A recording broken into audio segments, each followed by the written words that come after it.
OK, alors bonjour tout le monde, bienvenue au cours. Comme vous le savez, aujourd'hui, c'est le dernier cours de finances personnelles, on pourrait dire pur, à part traiter de l'acquisition ou la location d'une maison la semaine prochaine, la semaine passée.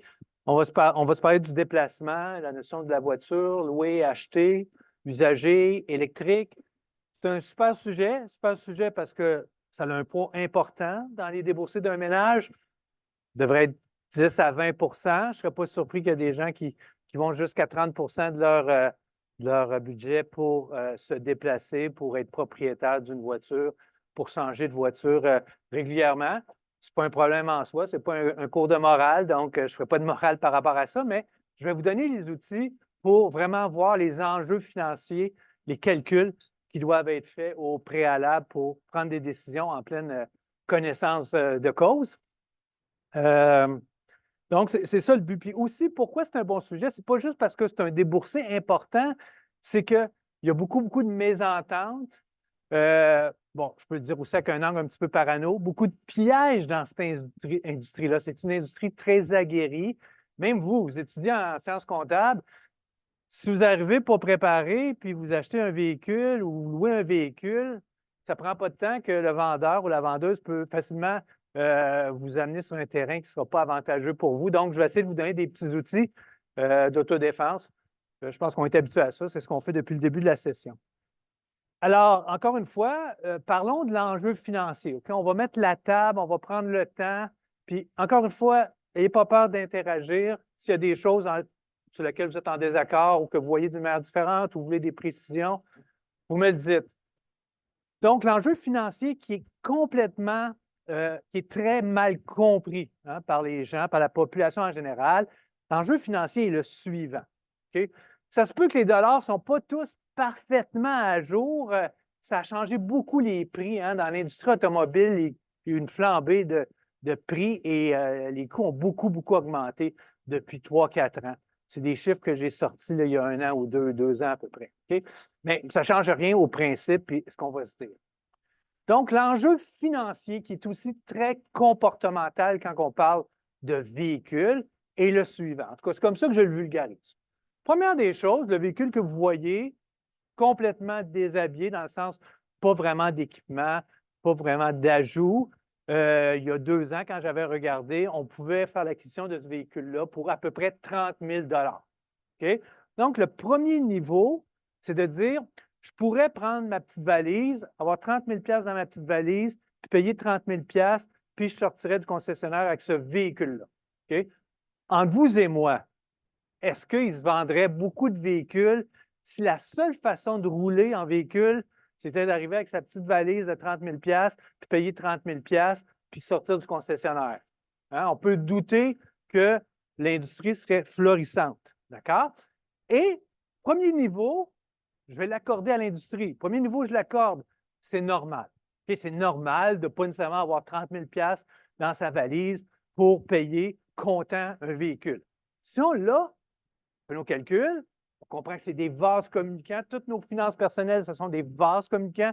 On regarde les taux, incluant les taux cachés. Hey, s'il y a bien une industrie où il y a des taux cachés, l'industrie automobile. OK? Donc, le premier niveau pour faciliter la transaction, il est correct. Okay? Le premier niveau, c'est que tu vas le faire financer. Okay? Parce qu'un véhicule, bien, écoute, ça dure plus qu'une année. Je peux l'utiliser 2, 3, 4, 5, jusqu'à 7 ans, 8 ans, dépendamment. Bon, il y en a qui peuvent garder ça encore plus longtemps, peut-être. Donc, le premier niveau facilitateur de transaction, c'est de dire, tu ne le paieras pas comptant, tu vas le financer, voici le taux qui est affiché, 6,99. C'est à peu près le taux qui était affiché, là, je le sais là, que là, ça baisse là, dernièrement, mais il y a 2 ans, c'est à peu près ça. Une offre 6,99, 48 mois, ça fait 713 $. La discussion, elle devrait arrêter là.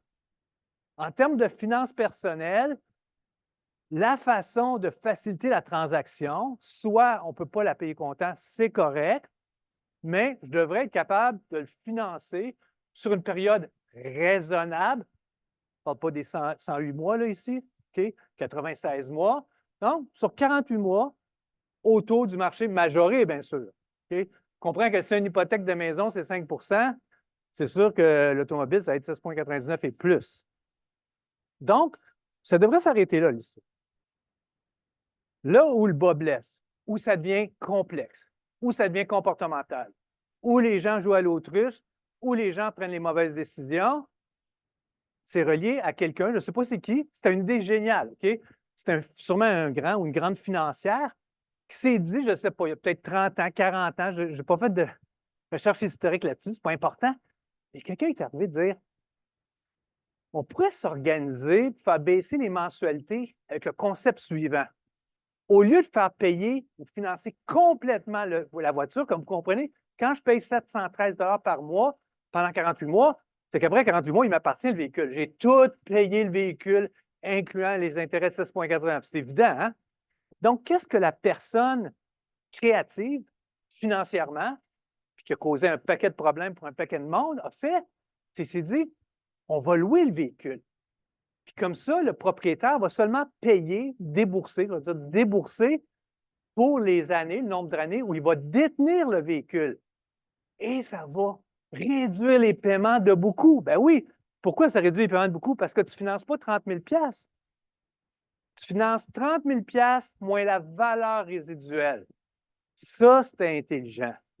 C'est intelligent, pas pour vous. C'est intelligent pour l'industrie. Vous comprenez? Donc, pourquoi pour la même voiture, les paiements de location sont plus bas que les paiements de financement? Je sais que c'est évident, là. Je sais que c'est la base, mais il faut partir de la base. Pourquoi? Ce n'est pas un tour de magie, cela. Ce que tu vois, c'est ce qui se passe. OK? Donc, 713 si j'achète, 470 si je loue. Pourquoi? Parce que quand tu loues, ce n'est pas 30 000 que tu finances. Tu finances 29 000 de 30 000 moins la valeur résiduelle qui est de 13 496. C'est seulement la différence que tu finances. Dans mon exemple à 6,99, pendant 48 mois, ça fait des paiements de 470. Là, tout le monde a un souffle de soulagement, se dit, bon, ça a de l'allure. Ça, 470 par mois pendant 48 mois, ça, je peux me payer ça. Hein? Les gens vont se dire ça. Non, la réponse, c'est non. Si tu n'étais pas capable de payer 713 pour le financer, en théorie financière, tu ne serais pas supposé arriver à la réponse « je peux me louer pendant 48 mois pour 470 ». C'est la même équation, mais présentée d'une manière vraiment distorsionnée. Ça va? Parce qu'évidemment, après le 48 mois, dans le scénario location, tu n'es pas propriétaire. Qu'est-ce que tu fais? Tu reloues. C'est le cycle infernal de la location perpétuelle. C'est comme ça que je l'appelle. C'est la pire posture de finances personnelles au niveau des voitures, mais je dirais au niveau tout court parce que c'est très, très coûteux un véhicule. Puis quand tu es en mode location, de façon perpétuelle, aïe aïe, OK? C'est vraiment pas une bonne posture. OK. Disons que vous commencez déjà à comprendre ça. Déjà, vous êtes, en tout cas, vous faites semblant ou vous êtes en accord avec ce que je t'apprête à dire. D'accord? Il est possible de louer et d'arriver au même résultat financier que acheter. Possible d'arriver au même résultat. C'est quoi le même résultat que tu peux obtenir en loi? C'est que je vais louer, je vais payer 470 au lieu de 713. La différence entre 470 et 713, est-ce que je le mets dans le train de vie? Non, je l'épargne dans le CELI. Puis dans 48 mois, comme par magie, ce petit montant-là que je place à chaque mois, qu'est-ce qui va se passer, vous pensez? Il va balancer exactement avec 13 486 si mon rendement est au même montant que mon coût de placement d'intérêt pour emprunter. Ça va donner exactement le même chiffre. Fait que quand on se pose la question, « Hey Marc, c'est-tu mieux louer ou acheter? » Réponse de base, on va faire plein de calculs aujourd'hui, on ne va pas être ça, mais la réponse de base, je viens de vous la donner. Ça donne la même maudite affaire. S'il y a des petites différences, on s'en parlera tantôt. Mais vous comprenez que ça va donner la même chose à la base. Bon, pourquoi que ça ne donne pas vraiment la même chose? Réponse, pourquoi ça ne donne pas vraiment la même chose? Dans le sens que financièrement, la façon que je l'ai présenté, ça va balancer à la pièce près, acheter ou louer. Mais pourquoi dans la vie de tous les jours, ça ne balance pas et ça ne marche pas, cette affaire-là? Oui, Étienne? C'est vrai. Donc, si tu prends un angle hyper financier à la question, Ethan, tu as tout à fait raison. Si tu empruntes à 6,99 puis tu places à 4, ben, tu vas avoir comme un petit trou. Oui. Mais les frais d'entretien, acheter puis louer, si tu regardes juste la période de 48 mois, ça risque de se ressembler, ce bout-là. Ce bout-là risque de se ressembler. Oui, Julien, tu voulais-tu dire quelque chose là-dessus?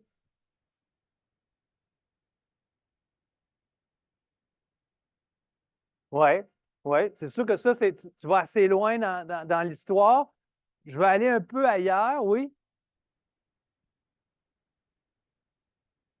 OK. Ben, c'est ça. Ben oui, c'est exactement là que je veux aller. C'est que dans le fond, ce que tu dis, tu as tout à fait raison, OK?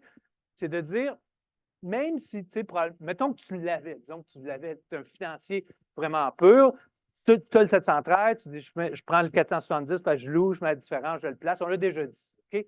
Mais je reviens à ce que tu dis. Les gens ne l'ont pas, fait qu'ils l'achètent pareil. Fait que la réponse, c'est que pour que ça donne la même chose, c'est qu'il faut que tu achètes ta valeur résiduelle à la fin de la location pour balancer l'histoire. OK? Donc, quel pourcentage vous pensez? Ce n'est pas scientifique, là. C'est très anecdotique. Je vais dans un concessionnaire automobile, je demande, quand les gens louent, là, quel pourcentage à peu près paye la valeur résiduelle à la fin puis deviennent propriétaires? Qu'est-ce que vous diriez, mettons, un Vox Pop de même? Qu'est-ce que vous pensez que c'est? Votre réflexe, là, votre feeling? 20%? Que du monde qui pense que le vin est peut-être élevé. Moi, en tout cas, j'ai vraiment demandé à 4, 5, 6 concessionnaires, puis ça tourne toujours une personne qui font ça, 5 en poussant 10. Donc, ça veut dire que, parce qu'il y en a beaucoup de monde qui loue, parce que oui, si on le sait, on en connaît, puis c'est correct, là, tu sais, je veux dire, on t'a pas expliqué quelque chose, là, OK? Je ne pointe pas les gens du doigt. Mais s'il y a beaucoup, beaucoup de monde qui loue, puis il y a juste 5 à 10 des gens, en forçant, qui payent la valeur résiduelle, ça veut dire que c'est tous des gens qui ne prennent pas des bonnes décisions financières. En tout cas, s'ils en sont conscients, c'est correct, mais la plupart n'en sont pas conscients. C'est les gens en général. Et donc, ça, c'est hyper important. Puis là, je vais aller une étape plus loin. OK? Mon troisième scénario. Mon troisième scénario, je viens de le dire, mais je vais juste le finaliser. OK? Je vais boucler mon troisième scénario. Troisième scénario, c'est un financier ou une financière comme vous qui comprend tout ça. Tout le côté financier, tout ça. Comportemental, ils sentent qu'ils sont à risque, s'ils louent, mais ils se sentent sont faits forts. Ils sont capables de dire, j'ai le 713, je ne mettrai pas 713 de paiement par mois, je vais louer, je vais placer, j'ai 470 que je vais payer, puis la différence, je vais le placer, puis à la fin, je paierai ma valeur résiduelle. OK? Je pense que je suis assez fort à faire ça. Bon. Parmi les gens qui pensent qu'ils sont assez forts à faire ça, il y en a que finalement, ils vont l'avoir flambé pareil. OK? Mais ils savent que c'est le meilleur geste de payer la valeur résiduelle. Qu'est-ce qu'ils vont faire dans 48 mois? Ils comprennent qu'il faut que je garde le véhicule plus que 4 ans pour que ça vaille la peine, pour qu'économiquement, ça soit un geste avantageux. Ce qui va se passer, c'est qu'ils vont vouloir acheter le véhicule, payer la valeur résiduelle. Ils ne l'ont pas, ils vont l'emprunter. Puis là, regardez ce que je fais. 13 486, disons que je vais l'emprunter 24 mois parce que je veux me dépêcher, parce que, est-ce que vous pensez que je vais avoir un beau taux pour ça? Je vais avoir le pire taux possible. Pourquoi le taux est à 6,99? Pourquoi il est 10? Parce que c'est plus intéressant. C'est comme l'histoire du prêt hypothécaire de la semaine passée. Vous avez perdu complètement votre sex appeal.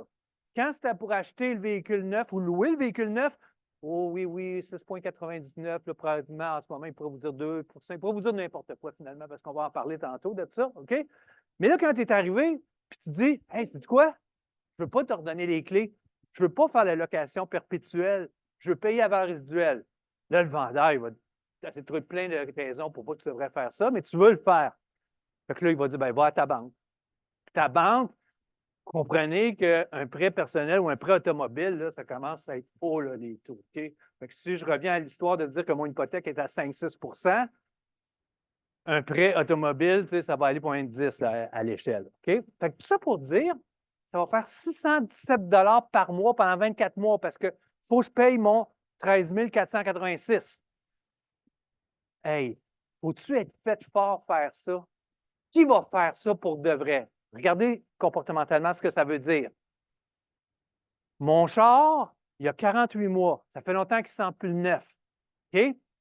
Faut que je paye 617$ par mois pendant 24 mois pour garder mon vieux char de 48 mois. Quand je pourrais donner les clés puis recommencer avec un char neuf à 470, je pourrais recommencer à louer avec un nouveau véhicule. Hey, c'est quelqu'un qui se pense assez fort pour faire ça, ou j'en connais pas. J'en connais absolument pas. C'est impossible, d'après moi. OK? Vous comprenez où je m'en vais, hein?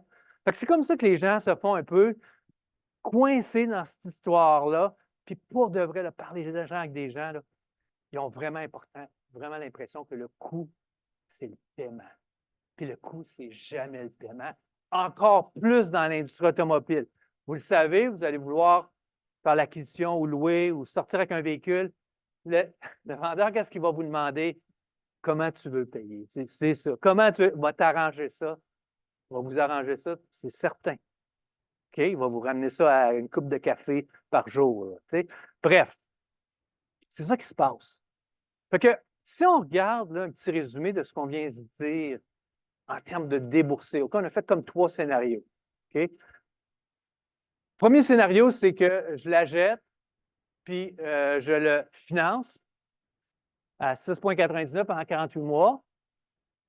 Ça donne des déboursés de 34 229. D'accord? Le 34 224, ça, c'est le 713 fois 48. Là. Donc, je regarde juste mes déboursés pour être propriétaire du véhicule, pour sortir du showroom avec le véhicule. D'accord? Donc, je vais débourser l'équivalent de 34 224. Si je loue pendant 48 mois, deuxième scénario, mon déboursé, oups,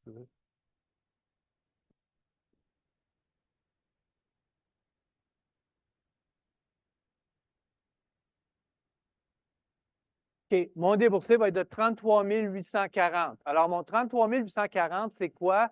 C'est le 470 fois 48. Ça va?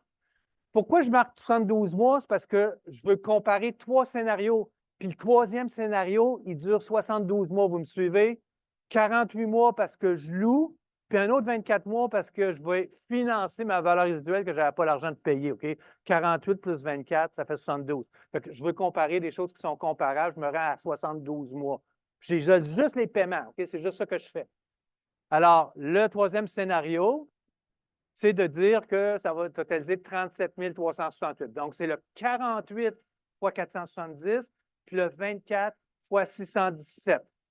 Question pour vous. J'ai 3 choix ici, 3 scénarios. 1, je finance l'achat. 2, je fais tout simplement louer. 3, je loue, mais il faut que je finance ma valeur résiduelle parce que je n'ai pas l'argent et je vais en devenir propriétaire. Pourquoi, étonnamment, les choix 2, le choix 2 qui est la location, donne des déboursés plus bas que le choix 1 qui est de financer l'achat. Pourquoi? J'arrête pas de vous dire que la location, c'est la pire situation. Quand vous regardez le choix 2, qui est la location de 470 ça donne 33 840. Pourquoi ça donne des déboursés moindres? Oui, Étienne? Non, c'est pas pour ça. Pas pour ça. Pourquoi dans le choix 1, ça donne 34 224? Dans le choix 2, ça donne 33 840 de déboursés. C'est plus de base que ça, là. OK? Je pense qu'Étienne va nous le dire, là. C'est quoi? Oui, mais il manque un bout là, dans l'histoire, oui.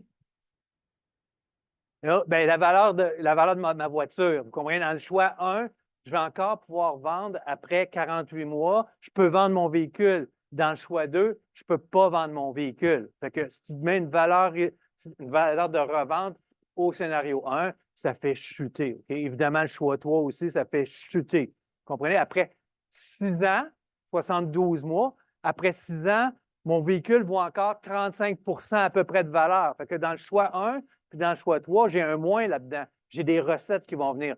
35 de 30 000 OK, c'est très, très de base, mais c'est ça qui se passe dans l'histoire. Parce que si vous regardez juste les déboursés, vous dites, je ne comprends pas pourquoi que la location, ça donne un déboursé plus bas. L'histoire au complète, c'est que j'ai la valeur résiduelle. Alors, à travers tout ce que je t'apprête à vous dire, est-ce que vous le comprenez que chacun fait ce qu'il a à faire? Chacun fait ce qu'il a à faire, mais est-ce que vous comprenez que le pire coût de la détention d'un véhicule, peu importe la forme de détention, c'est de changer souvent de véhicule? Est-ce que vous voyez cette affaire-là? Puis on va le voir avec des chiffres. Donc, l'idée de garder le véhicule, c'est ça qui fait que louer puis acheter, c'est pareil. Louer puis acheter, c'est pareil quand tu loues, puis qu'à la fin du bail, tu payes la valeur résiduelle, puis tu continues à détenir le véhicule. C'est là que ça donne pareil. Si louer, ça t'amène à avoir un comportement de changer de véhicule aux 3 ans, puis si tu avais acheté, tu as regardé le véhicule pendant 6 ans, c'est sûr que ça a un coût énorme, puis on va le présenter tantôt. OK? Donc, c'est de ça qu'on va se parler aujourd'hui. On va faire des exemples, on va être en laboratoire, on va comparer acheter, on va comparer acheter puis garder pas longtemps, acheter, garder plus longtemps, acheter usagé, louer, véhicule électrique. On va tout regarder ça. OK? Donc, je pense que c'est quelque chose qui est utile pour vous, en tout cas aussi pour expliquer aux gens autour de vous. Donc, les gens cherchent, encore une fois, c'est le lieu par excellence pour le plus petit paiement possible. Ça, c'est clair, clair, clair. Alors, si on parle des coûts puis du différents vocabulaires que vous allez avoir à subir si vous rentrez chez un concessionnaire, il y a toutes sortes de choses qui vont se passer. Presque des choses occultes par moment. OK? Donc, quels sont les termes que vous allez entendre? Qu'est-ce qu'il faut comprendre de ces termes-là? Comment il faut structurer notre démarche de consommateur qui ne se fera pas fourrer? OK? Bon, première des choses, c'est de dire que le chiffre, le concept le plus important à la base, je parle à la base quand vous rentrez chez un concessionnaire, ce n'est pas là-dessus que le vendeur va vouloir mettre l'emphase. Il ne voudra pas mettre l'emphase là-dessus. Mais toi, tu dois mettre l'emphase sur quoi? Le PDSF. OK? Prix de détail suggéré par le fabricant. Ça, c'est la ligne d'en haut. Tu pars de là. Que tu loues ou que tu achètes, tu veux savoir le PDSF. Laisse-toi pas drainer à « va te donner des paiements ». Ça, tu es fait. Si tu pars avec des paiements, tu es fait. Okay? Évidemment, vous, ça ne vous arrivera pas. Tu sais, je vous raconte ça comme si c'était quelque chose qui pourrait vous arriver vraiment. Mais dans la vraie vie, les gens, ils sont tous perdus là-dedans. Il faut les aider, ils ont besoin de votre aide. OK? Donc, c'est le prix de détail suggéré du fabricant qui est important. Les paiements, ça ne veut absolument rien dire. Il faut que vous soyez convaincus de ça que les paiements, ça ne veut rien dire. OK? OK, on part du PDSF, les paiements, on ne porte pas attention à ça, trop. OK? Il faut que les paiements soient la conséquence d'un PDSF qui a de l'allure pour toi. OK? Puis qui correspond à quelque chose que tu as les moyens. Ça va? Et non le contraire, pas commencer par le paiement. OK. Quoi d'autre qui va venir brouiller, qui va venir vous étourdir? Quelle balle courbe ils vont vous envoyer aussi? Okay? Puis, je ne suis pas gêné de le dire, c'est correct. Les vendeurs ou les vendeuses d'automobiles, c'est ça qu'ils vont faire. C'est la réalité. Là. Je n'exagère pas mes histoires. Là. Okay?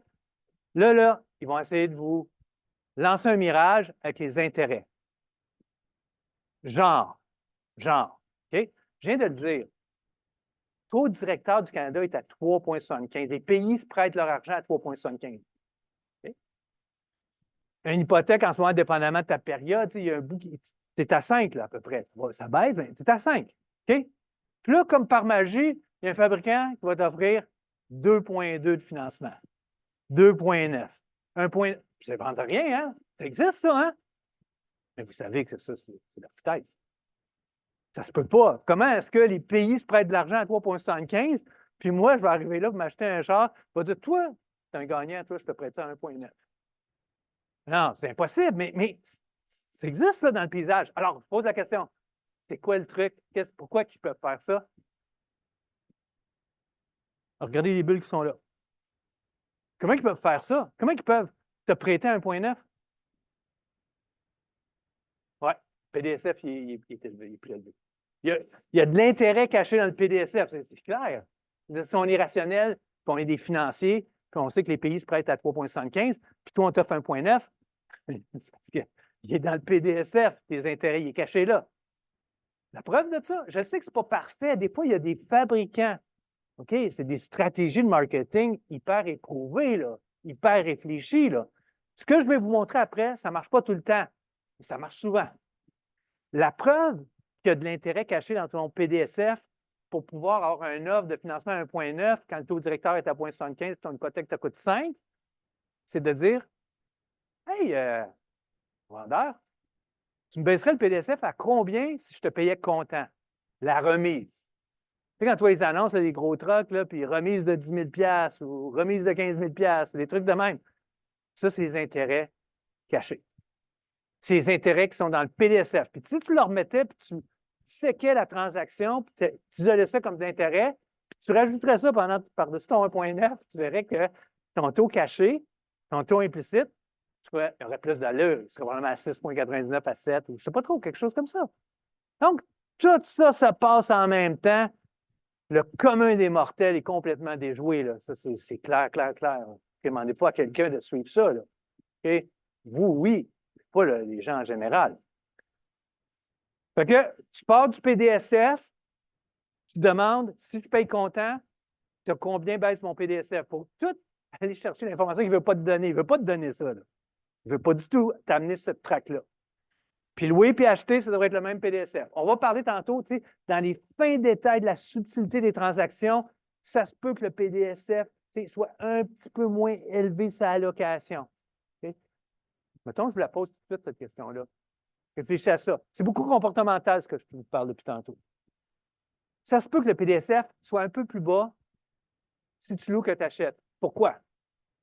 Pourquoi, pensez?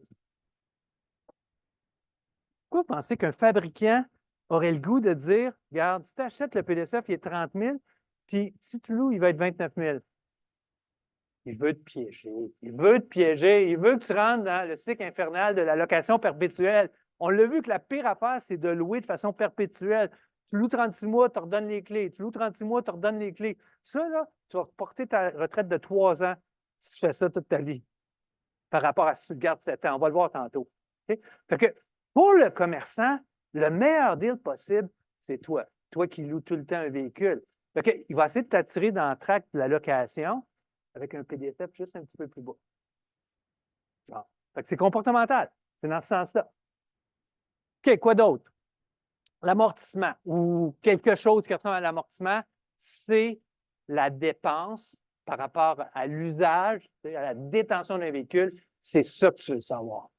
Tu veux savoir quel est le coût de l'usage du véhicule, pas de fonctionnement dans un premier temps, de l'usage quand je le ramène annuellement. Pourquoi que c'est l'indicateur le plus important? Ça n'a pas rapport directement avec le flux monétaire, ça peut, là, on peut le faire en flux monétaire, mais amortir. Mais pourquoi l'amortissement, c'est ce qui est le plus important? Parce que forcément, l'amortissement va te ramener à remettre ton coût sur une base annuelle. Puis vu que l'amortissement est très dégressif dans un véhicule, hein, vous savez tous qu'on en perd bien plus au début qu'à la fin, vous comprenez? Que l'amortissement devient vraiment l'information clé sur, OK, comment ça me coûte vraiment ce véhicule-là? C'est quoi le meilleur geste de finances personnelles que je peux faire? C'est quand tu ramènes ça. Parce qu'évidemment, la dépréciation, c'est ce que tu payes. C'est ton coût, c'est ton amortissement.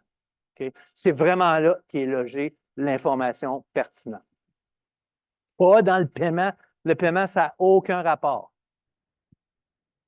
Les rabais, ben là, les autres éléments, c'est comme ci, comme ça. Ce n'est pas de la même importance que ce que je suis après vous dire présentement. Bien des évidences là-dedans, fait que je vais les dire rapidement. Les rabais, c'est juste de dire, tu sais, dans le fond, le rabais qu'ils te donnent, dans le sens quand ils te donnent de l'équipement ou ils te donnent des choses que tu ne voulais pas nécessairement, mais qui sont le fun à avoir, genre, mettons, tu étais discipliné, tu dis, je n'ai pas besoin de toit ouvrant. Puis là, il te dit, bien, pour le même prix, je vais donner un toit ouvrant. Fait que tu comprends que, tu sais, c'est comme un faux rabais parce que, tu sais, dans le fond, ça ne fait pas baisser ton coût, ça te fait avoir quelque chose que tu aurais été prêt à ne pas avoir. Ça vaut ce que ça vaut, ce que je raconte. OK. Valeur résiduelle, ça, c'est important. On l'a vu tantôt, puis on va le voir dans la mécanique. Si je loue un véhicule, il faut absolument que je sache dès le départ. C'est dès le départ qui est fixée la valeur résiduelle. La valeur résiduelle, c'est la valeur que je vais devoir débourser à la fin du bail de location pour devenir propriétaire et garder mon véhicule plus que 36 mois parce que c'est une catastrophe garder un véhicule neuf pendant 36 mois. Okay? J'ai payé 45 de la valeur du véhicule, puis je refile ça à quelqu'un qui est bien content de prendre juste 55 du reste, puis s'en va avec ça. Okay? C'est ça l'histoire. Hein, c'est ça l'histoire des locations perpétuelles de 36 mois, la catastrophe financière. OK, donc, la valeur résiduelle, on va le voir tantôt, ça s'attache. La valeur résiduelle n'a pas rapport quand on fait un achat. Ce qui est pertinent à l'achat, c'est de dire à un moment donné, je vais la revendre. Là. Je ne la garderai pas 22 ans, mon véhicule. Okay? Mais si je la vends dans 6 ans, dans 7 ans, il va y avoir une valeur de revente. C'est différent de la valeur résiduelle. La valeur résiduelle, c'est vraiment rattaché à la location. Ceci étant dit, la valeur résiduelle qui va être fixée dans le contrat lorsque je loue, va être la valeur que je vais devoir débourser à la fin du bail. C'est un estimé, tu sais, elle ne bougera pas, mais le fabricant essaie d'estimer quelle sera la valeur du véhicule au moment de la fin du bail. Tu sais, il y a un lien, ce n'est pas désincarné, c'est pas, ça n'a pas rapport les deux, là, il y a un lien. Mais on l'a vu pendant la COVID, ça a changé beaucoup. Il y a des gens qui avaient des véhicules en location, que la valeur résiduelle était, mettons, de 15 000, puis tu fais revendre le véhicule, le même véhicule après le bail, 25 000. Il y a eu des gros écarts de même. Là, fait que là, ça valait la peine en tabarnouche de payer ta valeur résiduelle, puis évidemment, revendre ton véhicule après. OK, frais d'option d'achat, c'est juste une anecdote, mais une anecdote juste pour vous montrer comment l'industrie est faite pour vous encourager à louer et pas acheter. C'est de dire que, et surtout si tu loues, à ne pas payer la valeur résiduelle. Parce que vous êtes le meilleur client. Si vous louez, ne payez pas la valeur résiduelle, vous êtes le meilleur client parce que vous permettez au concessionnaire de faire 2 fois du profit. Un, parce que vous avez loué et vous avez amorti 45 de la valeur en 3 ans. Puis 2, parce qu'il reprend le véhicule puis il le revend comme véhicule usagé, puis évidemment, il va se faire un rendement là-dessus aussi. OK? Fait que pour encourager beaucoup le comportement à louer, mais à la fin du bail de ne pas payer la valeur résiduelle, c'est qu'il y a des frais d'option d'achat qui sont cachés à la clause 17 écrit en petit, qui dit que si tu veux payer la valeur résiduelle, tu peux avoir jusqu'à. Des fois, ce n'est pas des gros chiffres, mais quand même, ça dit sur ce qu'on t'empêche, qu'on ne veut pas que tu fasses. Ça peut coûter 750$, 1000$ pour pouvoir exercer ton droit de payer la valeur résiduelle. Ça, évidemment, quand tu sors du concessionnaire, il est tout neuf, tu n'as pas vu ça. C'est correct de ne pas avoir vu ça, mais je vous mets en garde, il va y avoir probablement des frais d'option d'achat si tu loues et tu veux payer une valeur résiduelle au moment de la valeur résiduelle. C'est comme leur dernière tentative de vous empêcher de faire la bonne chose, okay? Puis de vous encourager à faire la mauvaise chose. Que valeur d'échange, c'est juste que c'est bien évident, là, faites attention. Quand que vous avez un véhicule déjà, puis vous voulez avoir un nouveau véhicule, soit en location, soit en achat, ben, c'est le un moins l'autre qui va donner le vrai coût. Là. Dans le fond, quelqu'un pourrait te donner plus pour ton véhicule que tu veux échanger, mais il va augmenter plus ton prix de vente. Bref, vous comprenez que c'est le un moins l'autre qui détermine vraiment le coût pour vous, puis l'enjeu financier pour vous. Laissez-vous pas déjouer par ça. Là. OK? Puis l'autre affaire qui est bien importante, c'est de dire que, on va le voir, on le voit tout de suite, je pense, non, tantôt. Okay. Il y a de la TPS-TVQ. Dès qu'on achète un véhicule, neuf, ça va de soi, TPS-TVQ. Usagé chez un concessionnaire, TPS-TVQ. Usagé d'un particulier, seulement TVQ, mais on sait que TVQ, c'est la grosse taxe, 9,9975.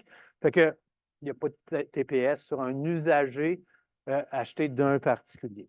Mais ce que je veux vous faire réaliser, c'est que la valeur d'échange fait réduire tes taxes. Okay? Donc, si on te vend un véhicule chez un concessionnaire 30 000 puis ta valeur de rachat est de 12 000 ta taxe soit payée sur la différence, sur 18 000. C'est comme si on te donnait des intrants de taxes là, tout d'un coup, même si tu n'es pas un entrepreneur ou un entrepreneur.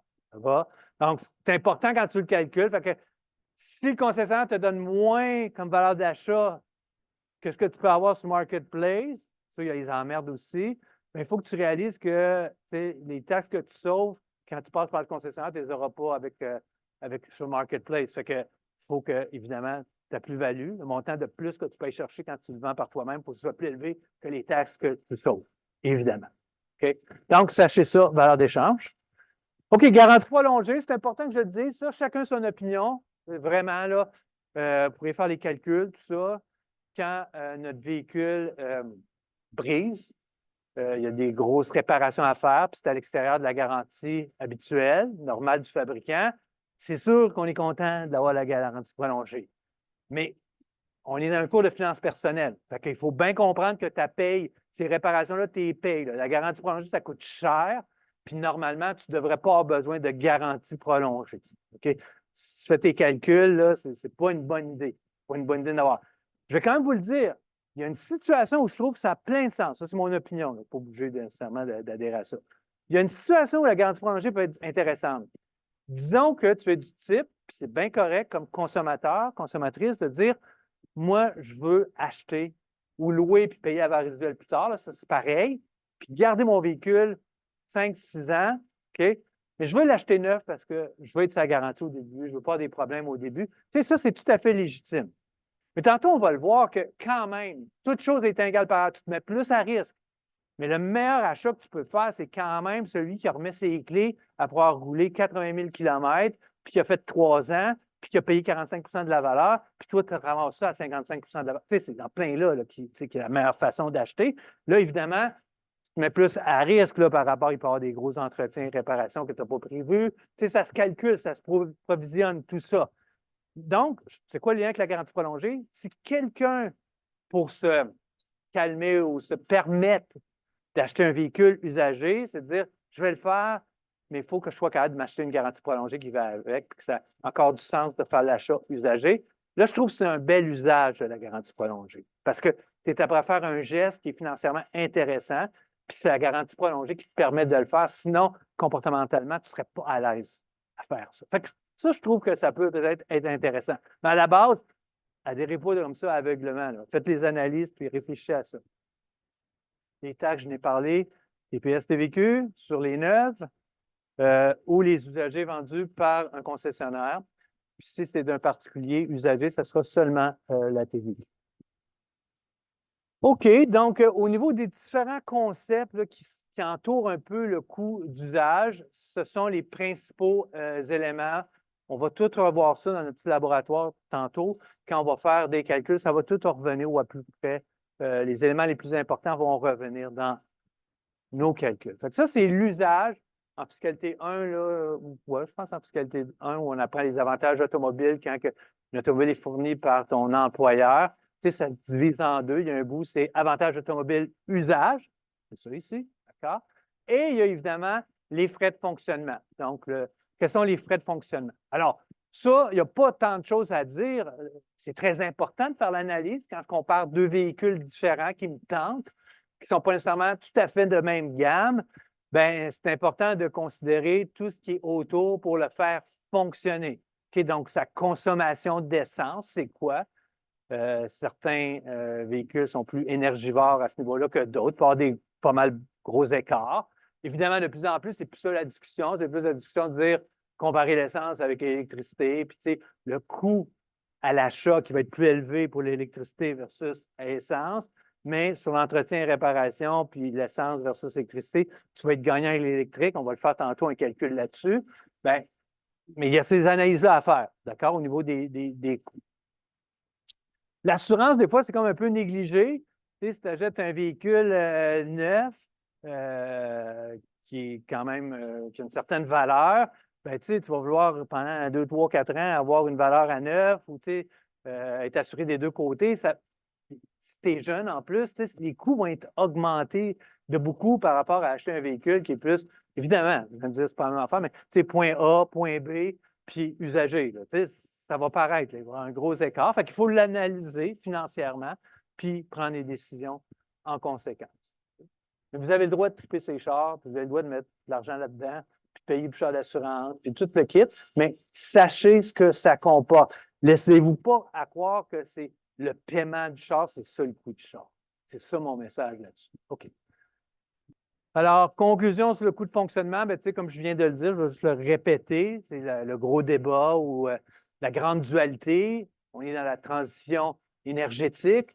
Donc, évidemment, on le sait tous, là, on les fait les calculs, mais l'électrique coûte plus cher, toutes choses étant égales par ailleurs, à l'achat, mais dans le fonctionnement, on récupère ces montants-là en bonne partie. Puis là, ça dépend combien de temps tu gardes le véhicule, etc. On va le voir tantôt un petit peu. Donc, le véhicule électrique, plus cher coût d'usage, mais des coûts de fonctionnement plus faibles que le comparable à hydrocarbures à essence. OK, donc ça, coût de fonctionnement. Alors, ça, c'est ma petite acétate là, pour revenir sur l'histoire des paiements. J'ai tellement peur de ça que je vous en parle pas mal, là, je m'en rends compte, les plus petits paiements possibles. Mais fiez-vous, vous voyez les deux beaux véhicules qui sont là, hein, ça ne ressemble pas pantoute. Je peux faire en sorte que le véhicule d'en bas va vous coûter moins cher en débourser mensuel. C'est la période d'amortissement. Donc, si ça coûte 24 000, si je le divise sur 5 ans, fois 12, 60 paiements, bien, ça va me coûter 400 $ par mois. Le véhicule d'en haut, si je l'amortis sur 50 ans, ce qui est complètement ridicule, c'est une caricature que je fais là. OK, vous comprenez, 333,33. C'est une caricature, c'est juste pour attirer votre attention, mais c'est pour vous parler d'un sujet qui est grave, par exemple. Okay? oubliez-le, cet exemple-là. Mais ce n'est pas si farfelu que ça, cette histoire-là. Parce que, je l'ai dit tantôt, puis je vais le redire. Pour de vrai, là, je ne sais pas si vous avez déjà vu ça, il y a vraiment des véhicules que tu peux payer avec le fabricant sur, moi j'ai vu le 96 mois, je l'ai vu de mes yeux. Je ne sais pas si vous avez déjà vu ça, 8 x 12, 96, j'ai vu ça. 108, je ne sais pas, je pense que je ne l'ai pas vu. Je pense que c'est comme dans mes rêves, des fois, je vois ça sur 108 mois. Okay? Mais 96 mois, je l'ai vu. Qu'est-ce que ça veut dire payer un véhicule sur 96 mois, sur 8 ans? Vous comprenez, ça veut dire quoi? Ça veut dire que presque à tout moment, sauf à la toute fin, OK? À tout moment, avant le 8 ans, c'est que ma dette est plus élevée que la valeur de mon véhicule. Vous comprenez? Si tu prends mettons que tu es tanné, là, OK? Tu l'as financé sur 96 mois parce que là, tu as rapetissé tes paiements au plus petit paiement possible. Tu as fait ça. Puis après, attends, tu dis, hey, je suis tanné en t'avance de ce véhicule-là. Je veux changer. Je vais aller voir mon concessionnaire. Pas de problème. Le concessionnaire, il va reprendre le véhicule, d'accord? Mais là, il va y avoir une différence. Ton véhicule va valoir à peu près, je dis n'importe quoi, il vaut 20 000, puis ta dette va valoir 30 000. C'est ce qu'on appelle la balloune. OK? Le 10 000 là, qui est négatif, qu'est-ce qu'ils font? Ils le rajoutent dans l'achat de ton nouveau véhicule. Ça ne va pas bien. OK? Quand tu es rendu là, ça va. Là, c'est vraiment un signe de dire, OK, moi, je ne connais pas les finances personnelles, mais j'ai un ami ou j'ai des amis qui connaissent ça. Il faut que je me fasse expliquer ça. OK? Fait que le plus petit paiement possible, excessif, ça conduit à cette fameuse balloune-là que je vous parle. Ou ma dette sur le véhicule, qui est tellement étirée sur une longue période, fait en sorte qu'à tout moment, si je m'en débarrasse, j'ai une dette plus élevée que la valeur de mon véhicule. Puis les fabricants sont complices de ça. Ils vont dire, pas de problème, on va rajouter ça sur le financement de ton nouveau véhicule. Ils ne se remèneront pas, ils vont être bien contents, il n'y a pas de problème. Fait que c'est ça, il faut faire attention à cette histoire-là. Alors, allez, on y va, on va aller dans le laboratoire, on va essayer de comparer, on va toujours garder le même véhicule. OK? Comme je vous dis, c'est des chiffres de 2022. OK? Ça a changé, ça a augmenté pas mal quand même, mais ce n'est pas important, on fait les calculs comparatifs. D'accord? Donc, si on est en mode achat, le véhicule que j'ai choisi pour comparer parce qu'il avait électrique aussi, le même modèle, c'est le Kona. Puis là, comme je vous dis, c'est le Kona 2022. Fait que le Kona 2022, évidemment, mes analyses commencent toujours avec le PDSF. C'est ce que je vous ai dit. Le point de départ, il faut que ce soit le prix de détail suggéré par le fabricant, le PDSF. OK?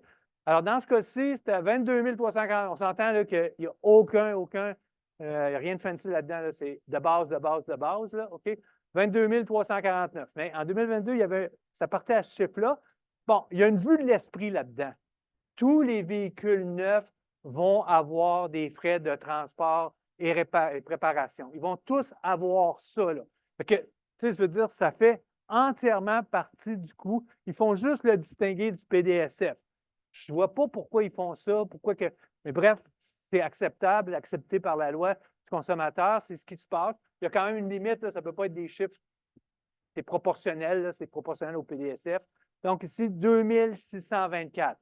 C'est important de comprendre, ça fait partie du prix d'achat. C'est juste une ligne de plus, mais les taxes s'appliquent ces deux, évidemment. Okay? Fait que quand je regarde à l'œil, le PDSF, à quelque part, pour moi, c'est 25 000. C'est 22 349 plus 2624, ça donne à peu près 25 000. Et là, on applique les taxes sur ça. C'est neuf, c'est en laboratoire, on est chez le concessionnaire, Hyundai, et finalement, les taxes sont calculées 3 740 $. Donc, le total est de 28 713. C'est le montant que je dois financer. Soit il est financé par une location, on va le voir tantôt, c'est un petit peu plus complexe, on a déjà parlé, voir la valeur résiduelle, etc. Puis il y a d'autres facteurs. Mais ça peut être tout simplement un financement de base, c'est-à-dire, ça coûte 28 713, on va te faire un prêt de 48 mois, puis on va t'offrir 5,99, qui était quand même un taux correct du fabricant, parce que ça, c'est neuf, c'est pas là, tu es supposé d'être sexy, tu es sur le marché, puis tu vas acheter un nouveau véhicule. Fait que le 5,99, il était quand même, en guillemets, intéressant en 2022. Il n'était surtout pas dopé dans le sens, tu sais, taux cachés, etc. Ça ressemblait pas mal au marché. Mais là, déjà, si vous regardez en ce moment, là, il y en a qui ont vraiment baissé des taux, là, puis même d'une manière où ce n'est pas réaliste. Il y a un taux caché à quelque part. OK? Donc, 5,99, 48 mois, ça donne 674,19. OK? Donc, ça, c'est votre paiement. Alors, c'est ça l'exemple que je veux vous dire. Ce paiement-là, là, il veut dire quelque chose. Parce que tu es parti du PDSF, tu es sur une période raisonnable, 48 mois, le taux d'intérêt, il est réel, puis il est acceptable. En tout cas, en 2022, il était comme acceptable. Fait que ton 174,19, il y a du sens. OK? Mais si tu fais juste magasiner un taux, le concessionnaire peut arriver avec un véhicule qui vaut plus cher que ça, puis il va te sortir ça à 499 $. Parce qu'au lieu d'être sur 48 mois, tu vas être sur 72 mois. Vous suivez, c'est bien très de base, mais c'est ça pareil. Okay? Donc, ça, c'est vraiment un portrait qui est limpide, qui est transparent. OK, donc, ça, c'est le tableau le plus important de tout ce qu'on se dit, dans le fond, puis je vous encourage à l'examen d'avoir cette information-là sur vos petites feuilles 8,5 par rond. S'il y a une question sur la location ou l'achat d'un véhicule, c'est sûr que ça va devenir utile. Ce sont des moyennes. Okay? Il y a des véhicules qui gardent leur valeur mieux que d'autres, mais de façon générale, ça peut ressembler à ça. Première année, on perd 15 %. Deuxième année, on perd 15 %. Troisième année, on perd 15 %. Donc, après 3 ans, ce qui valait 100 % vaut maintenant 55 % parce qu'il y a eu 45 % de perte de valeur. Ça va tout ensemble, ça. Donc, le 45 % de perte de valeur, c'est ça que je paye. C'est quand je loue. C'est le bout financier de l'histoire, c'est ça que je paye. Ça va? Et remarquez qu'entre l'année 3 et 4, c'est un peu comme un excès de précision, là, honnêtement, entre vous et moi. C'est qu'on parle de 15 % par année pendant les 3 premières années. Puis, l'année de 3 à 4, dans le modèle, on perd 10. Puis après ça, on perd 5 % jusqu'à une limite acceptable. C'est sûr, je n'ai pas la limite acceptable. Ça dépend comment tu fais attention à ton véhicule. Mais c'est sûr qu'après 12 ans, peut-être qu'il y a un moment où il ne vaut plus rien, ton véhicule. Okay? Évidemment. Mais l'année 4, 5, 6, 7, c'est des années où tu ne perds pas beaucoup de valeur. Évidemment, tu as de l'entretien et réparation de façon plus importante. Ça va avec. Donc ça, c'est hyper important d'avoir ces informations-là. C'est avec ça qu'on va travailler. On va prendre pour acquis nos hypothèses de dépréciation et de valeur résiduelle. Qu'est-ce qui reste de valeur à payer? Quelle est la valeur qu'on a déboursée ou la dépréciation? On va travailler avec ces taux-là, okay? Ces chiffres-là. Ça va? C'est clair? OK, donc, j'ai besoin de ça pour continuer mon analyse. Parce qu'à date, tout ce que je sais, c'est que mon Kona 9 2022 que j'achète, que je finance à 5,99 pendant 48 mois, je sais qu'il me coûte en déboursé 674, je pense que c'est 19 par mois. OK? Mais là, je n'ai pas fini mon analyse. Parce qu'il faut absolument que je fasse ressortir le nombre d'années de détention. C'est ça qui fait la différence. C'est ça qui dit mon véhicule, il me coûte cher, mon véhicule ne me coûte pas si cher. Combien de temps tu le gardes? Combien de temps qui dure? OK? Donc, regardez ce que je fais. Disons que je le garde 4 ans. Première hypothèse, c'est que je le garderai 4 ans. Si je le garde 4 ans, les déboursés, je regarde juste les coûts pertinents qui sont différenciés. OK? Ce n'est pas un coût complet. Ce que je suis prêt à vous présenter ici, ce n'est pas un coût complet. Là. Je ne mettrai pas l'essence là-dedans. Je ne mettrai pas. Bon, les assurances, je le mets, je vais vous expliquer pourquoi. Mais je vois vraiment qu'une approche différenciée. Alors, les déboursés, dans mon cas où je garderais le Kona 2022 pendant 4 ans, ça donne 32 361. Pas compliqué, 48 mois fois 674,19, on a calculé ça tantôt. Si je le garde 4 ans, d'accord, ça veut dire que dans 4 ans, il va encore avoir une valeur de 45 %. Je vais avoir perdu 55 % de valeur. Là, je vais juste prendre les chiffres qu'on a vus tantôt. Là. Si vous l'aviez devant les yeux, vous pourriez voir, ou vous l'avez peut-être devant les yeux, vous voyez cette chose-là. Donc, si je le garde 4 ans, ça veut dire que dans 4 ans, je vais avoir une valeur de revente de 45 %. Je fais 45 % fait 28 713, ça donne 12 921. Évidemment, ces chiffres-là sont beaucoup trop précis. Ça vous donne l'impression que c'est exactement ce chiffre-là qui va se passer. Ce n'est pas le cas. Là. Okay? C'est un ordre de grandeur. Mais, tant qu'à faire, je le mets comme ça, puis j'essaie de ne pas arrondir. Parce que il y aurait tout le débat. Ouais, mais tu mets-tu la taxe dans le coût? Quand tu fais le 45 tu récupères-tu les taxes du début? J'en ai aucune idée. C'est là fait la demande. Là. Okay? Bon, les deux seraient acceptables. 12 921 de recettes. Là, assurance, je mets 600 $ par année. Je veux juste vous l'expliquer. Écoutez bien ça, parce que ça, je sais que les gens ont de la misère à le comprendre. J'y vais par comparaison. Je vais comparer le garder 4 ans versus 7 ans. Qu'est-ce que ça je vais faire? Je m'en vais là. Fait que c'est sûr que par année, en moyenne, si je garde 4 ans, ça va me coûter plus cher d'assurance que si je le garde 7 ans, parce qu'à un moment donné, à l'année 4, 5, 6, 7, je vais décider de m'assurer seulement d'un côté. Ça va faire chuter le coût des assurances. Fait que tout ce que je veux vous dire, le 600, il est un peu arbitraire, là, mais tantôt, quand je vais le garder 7 ans, il va être 400$ par année. Je vais vous montrer, je vais le faire réduire parce que la moyenne de mon assurance par année va baisser parce que, comme je viens de le dire, les années 5, 6, 7, même peut-être l'année 4, je vais vouloir m'assurer seulement d'un côté, ça va faire chuter. Donc, dans un contexte d'analyse pertinent, différencié, je mets les assurances. 2400. Ce qui donne 21 840. Le bout qu'il faut absolument faire dans ce cas-ci, quand on ne garde pas le véhicule le même nombre d'années, puis on regarde deux scénarios, c'est quoi la différence entre garder 4 ans et 7 ans? Il faut que tu ramènes ça sur une base annuelle. Sinon, ça ne veut rien dire, évidemment. Okay? Donc, mon 21 840, qui fait la somme de mes flux monétaires différenciés avec le scénario de le garder 7 ans, bien, je le divise par 4 ici, puis on va le voir tantôt. Alors, si je le compare avec je garde 7 ans, si je garde 7 ans, c'est les mêmes mensualités parce que j'ai financé mon Kona sur 48 mois, mais au lieu de le vendre après 4 ans, je le vends après 7 ans. Après 7 ans, avec les tables de dépréciation qu'on a vues tantôt, le véhicule vaut encore 30 okay?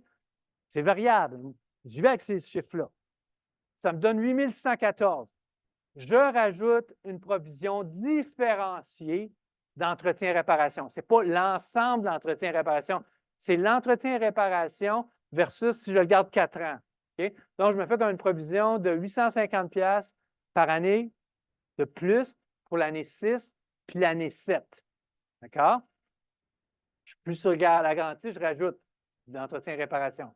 C'est là que je vous dis, mon assurance en moyenne, j'ai fait baisser parce que je ne serai pas assuré de la même manière au fur et à mesure que le véhicule va prendre de l'âge. Au lieu d'être à 600, je le mets à 400. Okay? Mais là, tout ça, je le fais comme le 400, je le fais x7 parce que je le garde 7 ans. J'arrive à 28 247. L'erreur, évidemment, je sais que c'est. Vous ne feriez pas ce genre d'erreur-là. Mais l'erreur ici, ce serait de comparer 28 247 avec 21 840. Il y en a un, c'est pendant 7 ans, l'autre, c'est pendant 4 ans. Donc, je ramène tout ça sur une base annuelle. Alors, les déboursés différenciés pour le Kona, si je le garde 4 ans, c'est 5 460. Si je le garde 7 ans, ce sera 4 035. Bon. Fait qu'évidemment, sans grande surprise, ça coûte moins cher de garder 4 ans que, excusez, garder 7 ans plutôt que de garder 4 ans. À cause de comment la dépréciation se passe, surtout à cause de ça. OK, là, c'est là que j'arrive avec ma démarche de démolition. Okay? Ma démarche de démolition de vulgarisateur pour votre client, pour les gens que vous essayez de convaincre du bien fondé de ce que vous êtes après exprimer. Okay? Je vous le dis tout de suite. Si vous arrêtez juste là l'explication à quelqu'un qui garde ses véhicules 4 ans, puis tu veux lui démontrer combien que ça lui coûte de le garder 4 ans plutôt que de le garder 7 ans, si tu arrêtes là, ça passe dans le beurre. Ça, c'est clair. Okay? Tu dis, garde, si tu gardes pendant 4 ans, ça te coûte 5 460 par année. Si tu gardes 7 ans, ça coûte 4 035 par année. Si tu arrêtes là, tu frappes zéro. Tu frappes dans le beurre. Okay? Fait que, il faut aller plus loin dans l'image, okay? Dans le comportemental. Ce n'est pas très, très loin où je vais, mais c'est quand même, c'est fatigant le genre d'argument que je vais présenter. Après ça, on lâche le morceau. Okay? Après ça, on lâche le morceau. Alors, qu'est-ce que je vais y présenter, vous pensez, à la personne que j'essaie d'expliquer le vrai coût de garder son véhicule pas longtemps versus longtemps?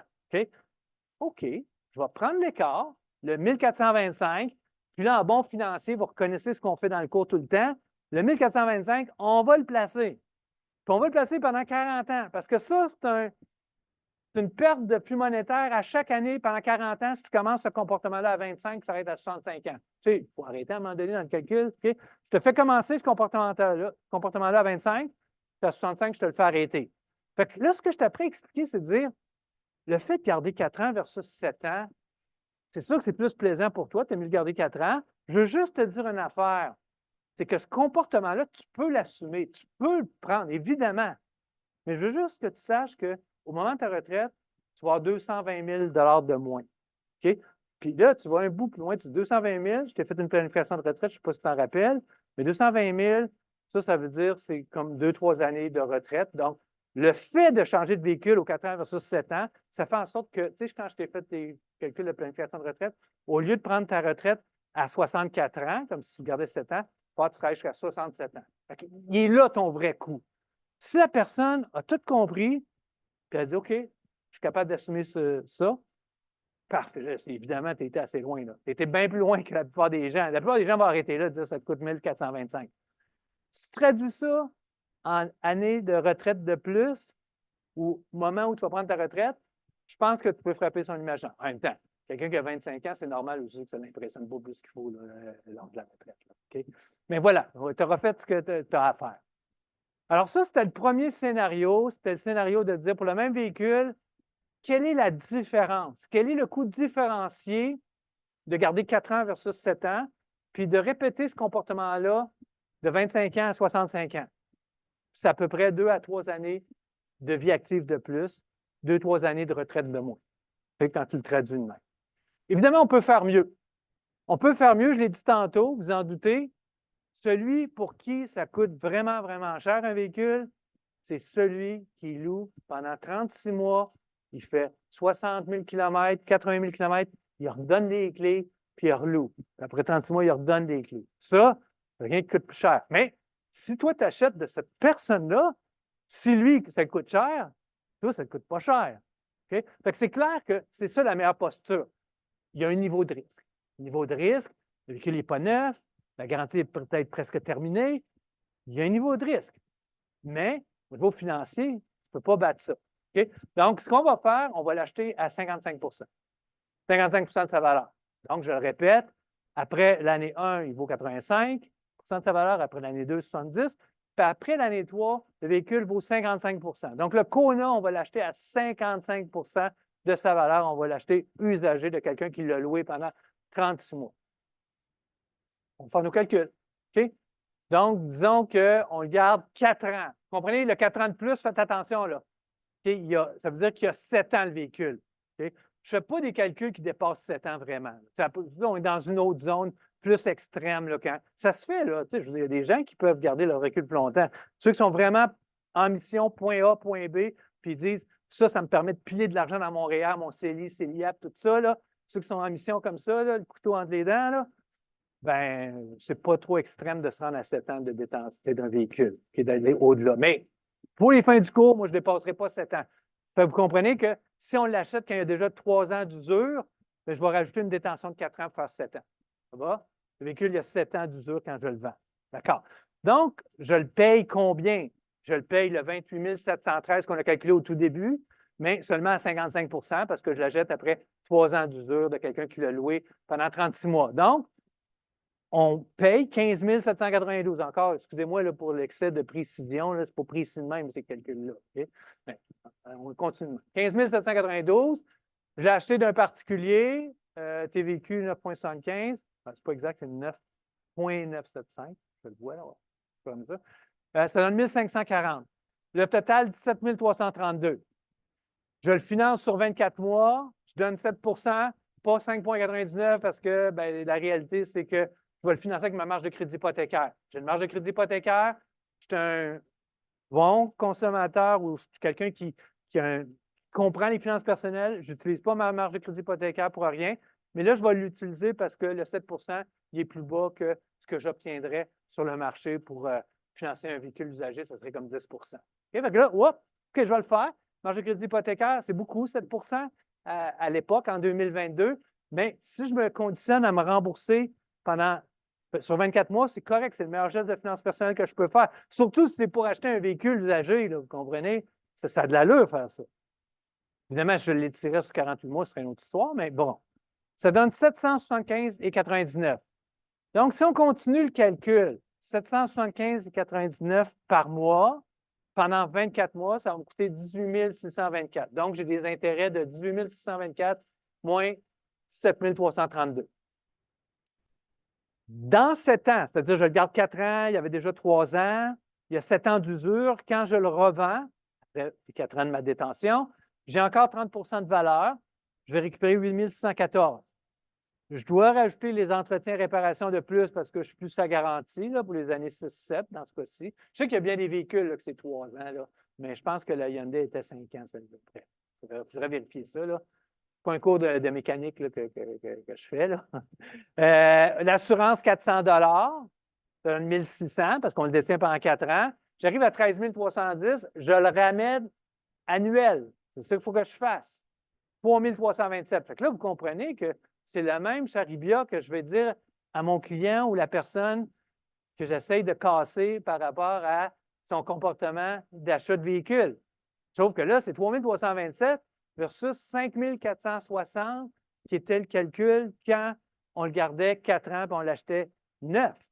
Fait que là, la différence, c'est 2 133 pendant 40 ans à 6 ça donne 329 490. Fait que là, tu es peut-être rendu à devancer, tu peux le dire à la positive ou à la négative, tu as comme un enjeu peut-être de 3, 4, 5 ans sur la prise de retraite juste parce que ton véhicule, tu le gardes 4 ans. Tu ne le gardes pas 4 ans, mais tu le gardes plutôt. C'est-à-dire, tu le gardais au début 4 ans, un neuf. Là, tu le gardes 4 ans, un qui est usagé 3 ans. Fait que, à réfléchir, mais quand on dit j'assume mes décisions, il faut se rendre jusqu'à cette compréhension-là. C'est facile assumer ses décisions quand on ne comprend pas les enjeux de cette décision-là. Ça veut à peu près rien dire, cette phrase-là, à ce moment-là. Mais quand tu fais tous ces calculs-là, puis quelqu'un dit, tu te regardes dans les yeux, puis tu dis, regarde, tout compris, merci, très bonne explication. J'aime ça, les véhicules, puis il faut m'en acheter des véhicules neufs, puis il va changer aux 36 mois. Parfait. Il n'y a aucun problème à ça. OK, ça, c'était laboratoire. On achète un véhicule, soit neuf, soit usagé. On ne le garde pas trop longtemps, 4 ans, ou on le garde longtemps, 7 ans. Là, on va refaire le calcul, mais on loue. Okay? On le sait déjà, le résultat des courses. Je vous l'ai annoncé. Je veux juste vous le présenter, comment ça se passerait, puis peut-être se dire des choses au passage. Okay? Donc, la mécanique d'établissement des déboursés de location, c'est un peu plus compliqué que les achats. Juste un petit peu plus compliqué. Okay? Donc, comment ça fonctionne? Ça fonctionne, le point de départ, il est pareil. C'est le PDSF. C'est ça que je vous dis. Quand vous allez voir un concessionnaire, que tu loues ou que tu achètes, il faut que tu saches c'est quoi le PDSF de départ. Dans la location puis l'achat, normalement, ça devrait être le même chiffre. Il est possible qu'en mode location, ils disent on va te le baisser un peu parce qu'on te tend le piège. Mets ton pied dans le piège. Oh, parfait, tu as loué. On verra dans 36 mois si tu vas payer la valeur résiduelle ou tu vas remettre les clés. OK, donc PDSF, plus transport et préparation, on l'a vu tantôt, c'est le même qu'on a. On le loue au lieu de l'acheter. C'est 24 973, presque 25 000. Là, regardez ça. Quels seront les versements mensuels pendant 48 mois à 5,99? Quand on a juste cette information-là, tu ne peux pas le savoir parce que ce que tu finances, les dollars que tu finances, c'est la valeur du véhicule, 24 973, moins la valeur résiduelle à l'échéance du bail. C'est un moins l'autre. C'est ça que tu finances. Fait que j'ai absolument besoin de la valeur résiduelle pour être capable de faire mon calcul financier de versement. Fait que la valeur résiduelle, ben c'est bon, 24 973, je l'ai dit, la valeur résiduelle, ça reflète la réalité économique. C'est ça que le fabricant veut faire. Il veut refléter la réalité économique. Fait qu'après 48 mois, la réalité économique devrait être que le véhicule va avoir une valeur de 45 de son coût initial. Donc, 45 fois 24 973, ça fait 11 238. Là, il y a juste une petite précision que je veux faire que je n'avais pas fait au début quand j'ai fait le petit cycle là, infernal de la location perpétuelle au tout début. C'était trop tôt pour amener cette nuance-là. Dans le contrat, il est écrit qu'à la fin du bail, si tu loues, tu peux devenir propriétaire si tu payes 11 238. Ça, c'est écrit. Mais quand le financier fait le calcul des paiements, le directeur commercial ou la directrice commerciale fait le calcul des paiements, elle ne va pas faire 24 973 moins 11 238. On va faire 24 973 moins 11 238 ramené en dollars d'aujourd'hui. Donc, ça, c'est dans 48 mois que je vais payer 11 238.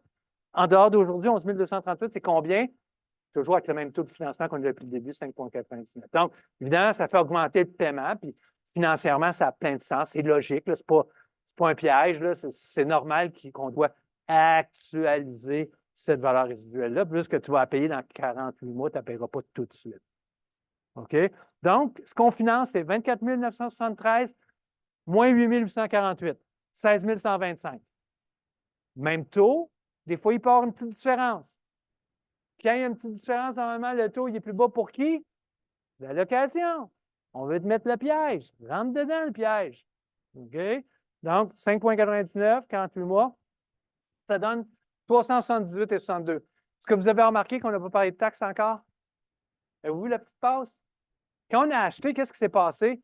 On a tout de suite mis la TPS-TVQ après le 24 973. Vous vous rappelez de ça? OK, on l'a mis. Là, à date, oups, il n'y a pas de taxe, c'est quoi? Oui, la taxe, ça se passe à la fin. Une fois que tu as déterminé le paiement, 378,62, on va taxer le paiement. 435,32. Donc, question pour vous. Question existentielle. Je ne suis pas sûr que tous les vendeurs comprennent cette affaire-là. Fait qu'ils peuvent vous dire n'importe quoi. Faites attention par rapport à ça.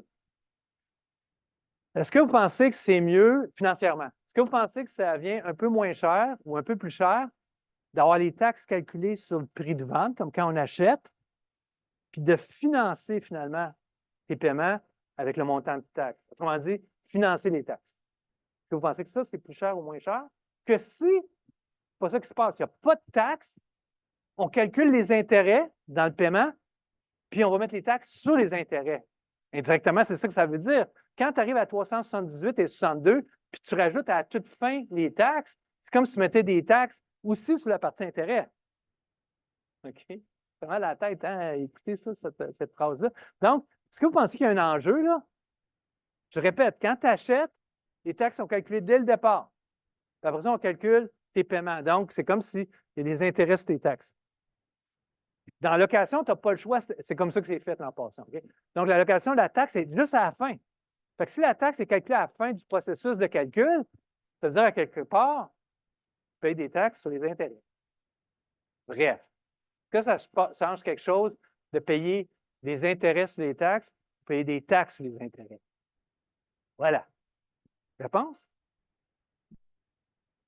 Même maudite affaire. Vous avez pris ça en secondaire 1, je pense, la commutativité de la multiplication. La multiplication, ça ne change rien l'ordre des opérations. Ça, c'est toutes des multiplications. Fait que vous faites 1 fois 2 fois 3 fois 4 fois 6 fois 7 fois 8. Qu'est-ce que ça donne? Ça va même faire que 8 fois 7 fois 6 fois 5 fois 4 fois 3. OK? Fait que c'est la même affaire, mais je vous le dis parce que ça se peut qu'ils vous disent quelque chose. Hey, t'es mieux, tu ne paieras pas, je vais dire une affaire de même. Si tu loues, tu ne payes pas. Tu ne payes pas des intérêts sur tes taxes. Il va dire une affaire de même. OK? C'est pas sérieux. Ça revient au même. Okay? Puis là, je vais vous le prouver. Ça revient au même à pièce près. Tout revient au même. C'est un équilibre financier qui balance. Regardez, là, je vous le prouve. Okay? Donc, c'est mieux louer ou acheter? Même affaire. Même affaire. Si les barèmes ou si les paramètres sont les mêmes, le taux d'intérêt est pareil, le PDSF est pareil, OK? La durée du prêt est pareille, ça va donner la même affaire. Regardez. OK? OK, un petit mot sur le kilomètre alloué. Ouais, ça, c'est important. OK. C'est sûr que, écoutez bien ça, quand on est en mode location, puis on s'en va vers la démonstration ultime que louer et acheter, c'est pareil. Ça fait longtemps que je vous le dis, mais là, on va faire le chiffre. Mais c'est sûr que quand tu loues, tu as une petite affaire qui vient un peu voiler ta compréhension ou qui peut te déconcentrer avec raison. C'est que quand tu loues pour un kilométrage établi d'avance. OK, on te dit, tu loues, ça va te coûter 435,32, on te donne 20 000 km par année.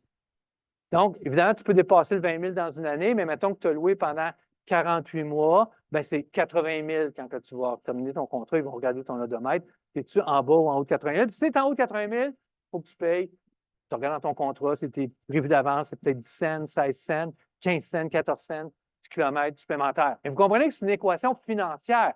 Si tu dis, ah non, non, donnez-moi 24 000 de kilomètres par année de location, bien évidemment, ils vont augmenter tes coûts. Là. Ça se balance. Ça. OK? Fait que je veux juste dire une affaire. C'est que quand tu loues, puis disons qu'on t'octroie, tu as décidé de prendre la version la moins coûteuse en paiement, puis en paiement. OK? Puis vous avez dit, on peut aller à 16 000. J'ai pris 16 000 km par année. Pendant 4 ans, OK, 40, 64 000 km, puis à la fin, tu as 80 000 km.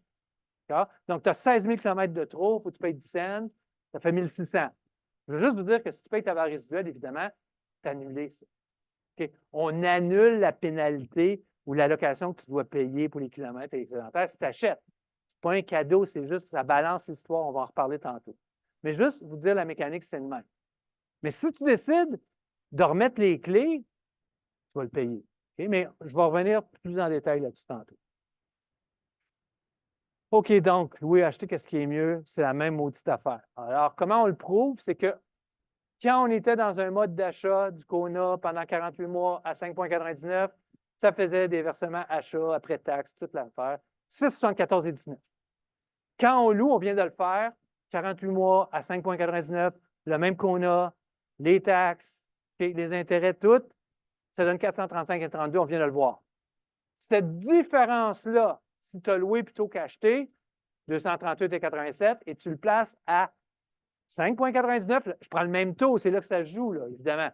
Dans mon laboratoire, je veux balancer à la scène près. Fait que je prends le même taux de rendement qui est mon taux d'intérêt de financement. 5,99, j'arrive à 12 920. Est-ce que ça nous dit quelque chose, 12 920? Pas directement. Mais si je prends ma valeur résiduelle qu'on a vu tantôt, 11 238, qui est vraiment le paiement que je dois payer dans 48 mois, puis j'y rajoute des taxes parce qu'il n'y a pas de taxes encore sur le 11 238, j'arrive exactement au même 12 920 $. Ça balance parfaitement. C'est sûr, c'est de la finance. J'ai pris toutes les mêmes variables, tous les mêmes paramètres. Donc, le décisionnel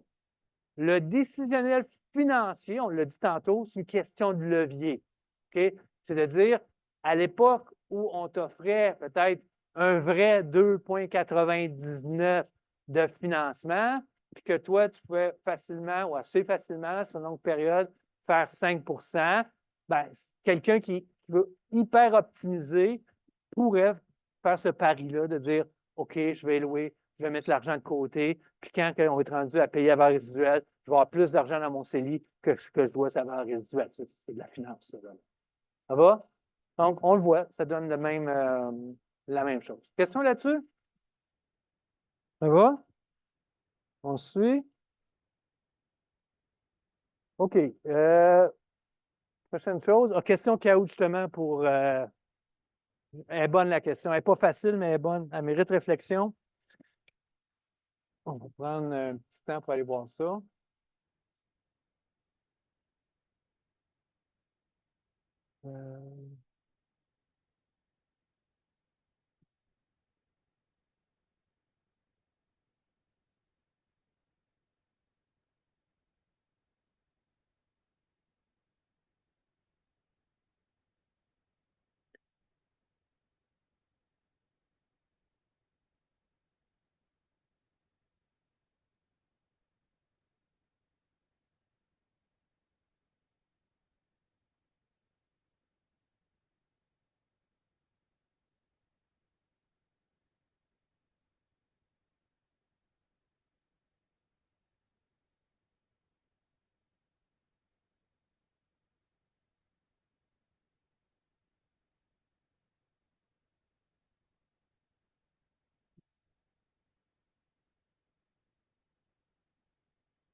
On y va.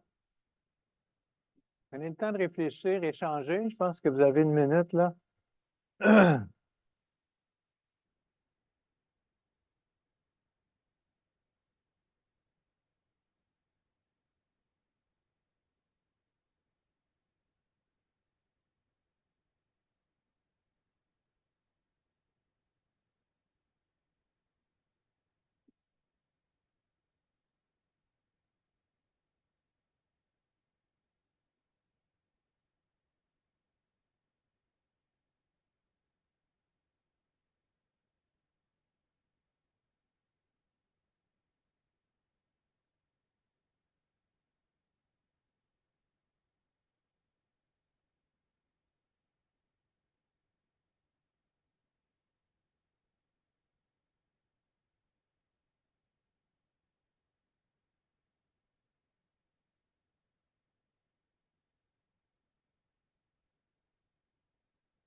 OK, wow! Quand même. C'est bon, c'est bon. OK, on va regarder ça ensemble. C'est vraiment une belle question. Il faut la réfléchir ensemble, d'accord? Euh, donc, j'ai un véhicule que je vais garder 48 mois. Que je loue ou que j'achète, je le garde 48 mois. Le premier énoncé en rouge, c'est de dire plus que je roule de kilomètres, OK? Plus c'est avantageux d'acheter que louer. Je comprends les gens qui ont dit oui à ça, à cette proposition-là. Monsieur, madame, tout le monde, c'est ce qu'ils pensent. Parce que quand ils regardent cet énoncé-là, ils pensent que c'est le bon énoncé parce qu'ils se rappellent que si tu roules plus que ce qu'on t'a alloué dans la location, disons 20 000 km, tu vas avoir des pénalités. C'est comme ça que les gens l'analysent. Ils disent, si j'ai payé pour 20 000 quand je loue, mais finalement, j'en fais 33 000, bien, le 13 000 de plus, j'ai roulé beaucoup plus que prévu, j'ai quelque chose à payer. OK? Ça se balance tout, cette affaire.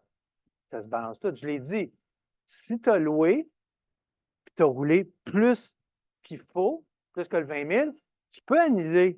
Tu peux l'annuler la pénalité. Tu as juste à payer la valeur résiduelle. Oui, mais Marc, je ne veux pas payer une valeur résiduelle, tu sais, un certain montant, comme si le véhicule avait usé 20 000 km par année. Il a usé 38 km, 33 km par année, fait que mon char a une plus petite valeur. Mais oui, mais c'est la même affaire si tu l'as acheté. Si tu l'as acheté, le véhicule, le fait d'avoir 33 000 km par année versus 20 000, ça fait que quand tu vas le revendre, ça va valoir moins que la table de dépréciation qu'on a vue normale. Ça se rebalance, cette histoire-là. OK? Donc, en rouge, là, quand on est sur le mode, plus que j'ai roulé, mieux c'est acheter que louer. C'est plus facile à expliquer que l'autre. L'autre est plus subtil, mais c'est le même genre de raisonnement. Okay? Donc, je le répète une dernière fois, c'est pas vrai que plus que je roule, c'est mieux acheter que louer. Parce que, évidemment, oui, si j'ai loué, il va falloir que je paye des pénalités. Les pénalités, je peux les enlever en payant la valeur résiduelle. Puis là, on se dit, ouais, mais la valeur résiduelle, tu la payes comme si tu avais roulé à 20 000, puis à 33 000, fait que tu payes plus cher. C'est vrai, mais si tu as acheté, c'est la même affaire. Ton véhicule, il ne vaut pas la même valeur parce que tu as roulé 38 000. J'ai répété exactement l'affaire de tantôt. OK? En bleu, ça, il faut être aux aguets. Écoutez bien. Parce qu'on comprend tous que quand tu as loué puis tu as dépassé les kilométrages à louer, on comprend tous qu'ils vont te le charger, à moins que tu l'achètes la valeur. OK? On comprend tous. Ils ne font pas le contraire. C'est pour ça qu'il faut faire attention à l'énoncé en bleu. Écoutez-moi bien sur l'énoncé en bleu. Écoutez-moi comme il faut. Moins on roule de kilomètres, plus c'est avantageux d'acheter plutôt que louer. À la base, vraiment, globalement, c'est faux, mais, OK? Illustrons la situation. OK? J'ai roulé, on m'octroyait 20 000 km, j'ai roulé 8 000 km par année pendant 4 années. Vous comprenez? J'ai roulé beaucoup moins. OK? Fait que c'est sûr que si j'ai acheté, il n'y a pas de problème, c'est une bonne affaire. Mon véhicule va valoir plus que si j'avais roulé 20 000 km par année quand je vais le revendre. J'ai juste roulé 8 000 km. Quand je revends, il va y avoir 32 000 km plutôt que 80 000. Sur Marketplace, il va valoir plus. On a compris ça. Louer, c'est la même affaire, mais il faut être actif. Il ne faut pas être endormi.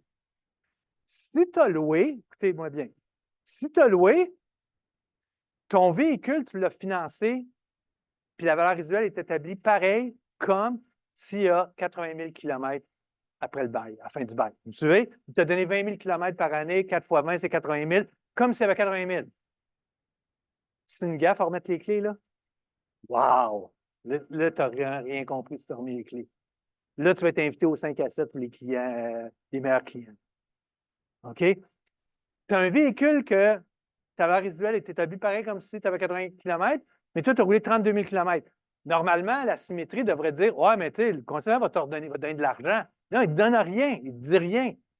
C'est à toi, même si tu es tanné du véhicule, de payer la valeur résiduelle, puis de te revirer de bord, puis revendre en haut de la valeur résiduelle parce que ce n'est pas un véhicule de 80 000 km, c'est un véhicule de 32 000 km parce que j'ai roulé moins que ce qu'on m'a octroyé.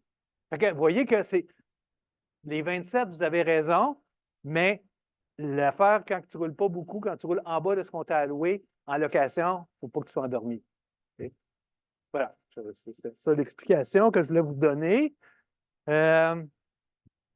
Juste voir, là, on est rendu où avec tout ça? OK. Les histoires, ouais, ça va être le mini-cas tantôt. Je t'expliquerai le mini-cas. En tout cas, je mettrai un petit peu de précision là-dessus. Euh, j'ai terminé toutes les questions. Il y a des questions de développement durable. Je vais les traiter tous à la fin de la session. Dans le dernier cours, je vais prendre un 90 minutes. On va parler de développement durable, faire des liens avec les finances personnelles. Donc là, il y en avait quelques acétates, mais je vais garder ça. Je vais rassembler tout ça pour la fin de la session. Mais après la pause, il y aura un mini-cas à faire. On va travailler là-dessus. Euh, on va arrêter tout de suite. On va prendre la pause maintenant, puis on va revenir voyons, à moins 20. D'accord? Donc là, il est 1h20. À 2h moins 20, on reprend ça.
OK, alors, on va discuter du cas.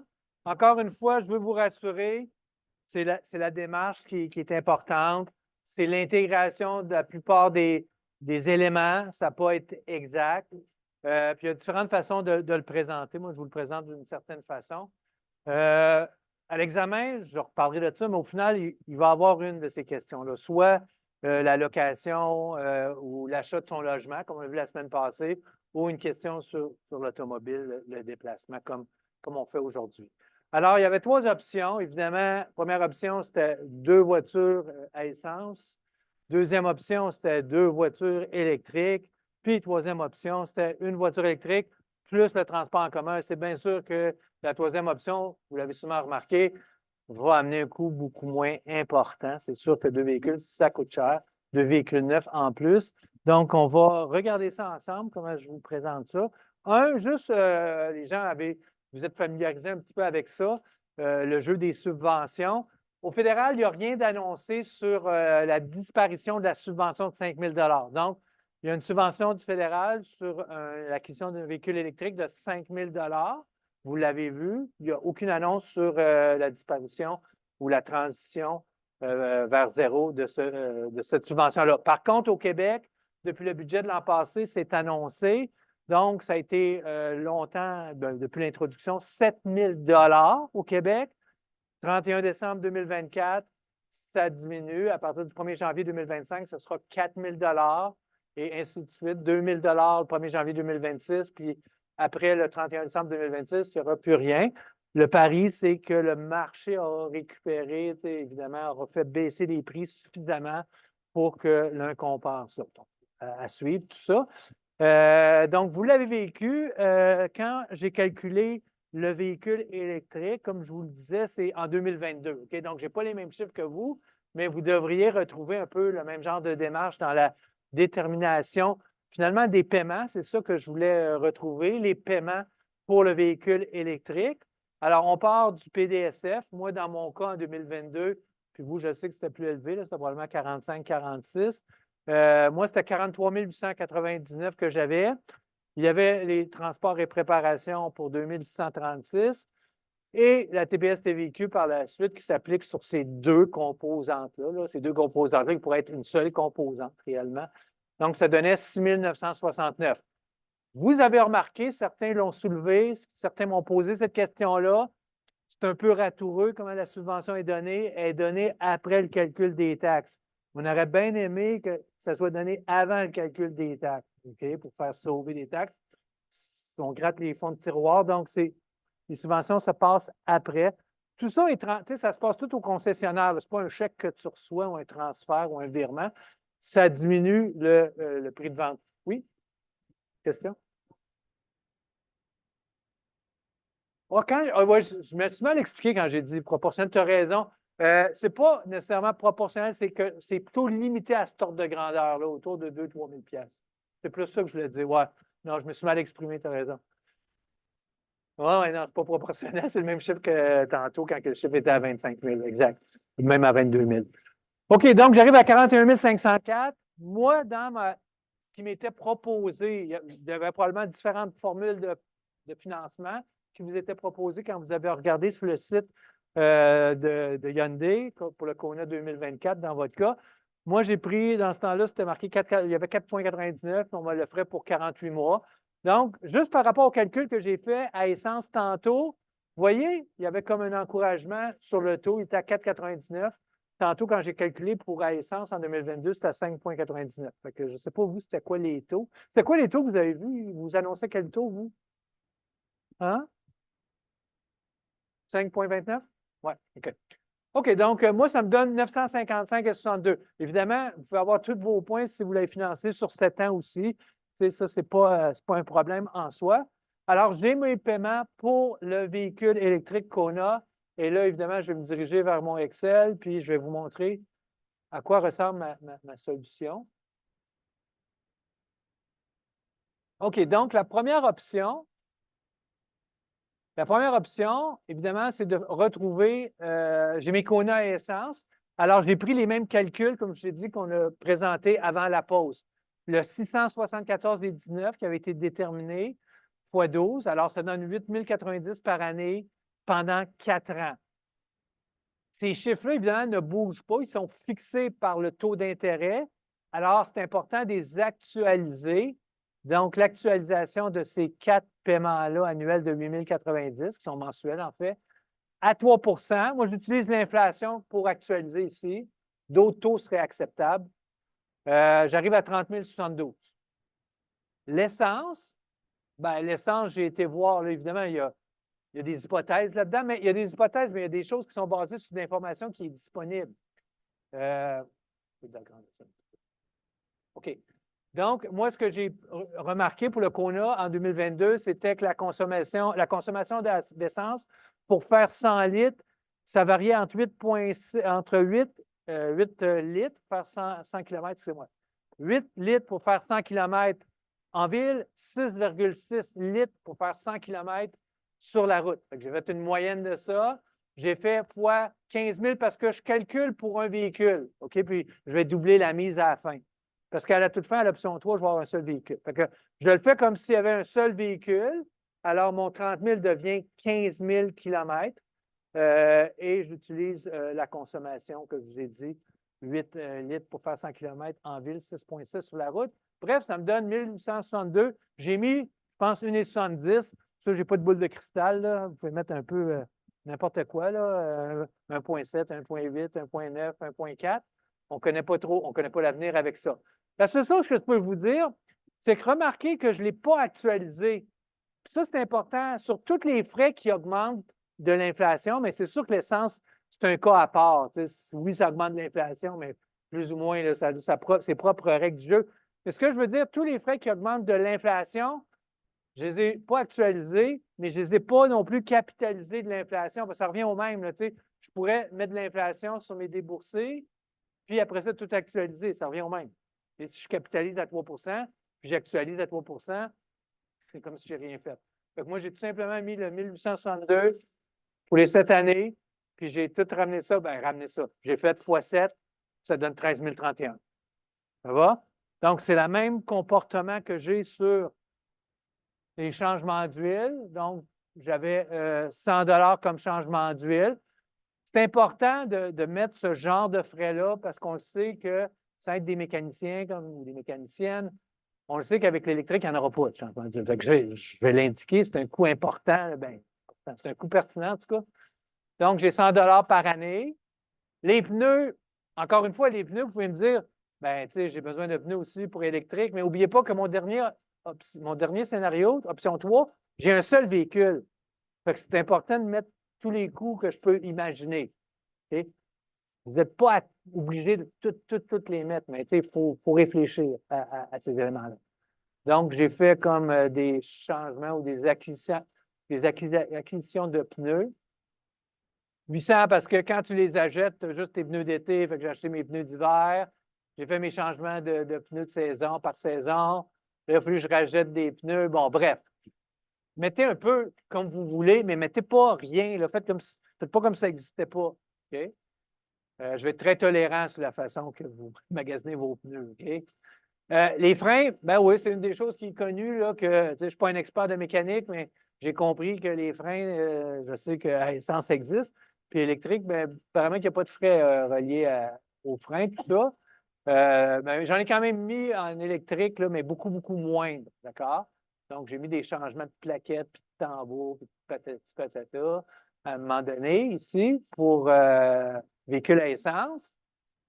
L'entretien, différence d'entretien, j'ai rajouté 600 $ pour des réparations l'année 6, 7. Évidemment, vous pouvez mettre 1000. C'est pas beaucoup, peut-être 600 $ comme provision. Là. Surtout que j'attends à l'année 6 pour en mettre. C'est discutable. L'assurance, ce que j'aime voir dans le calcul, dans le tableau, c'est de voir que ça baisse à un moment donné.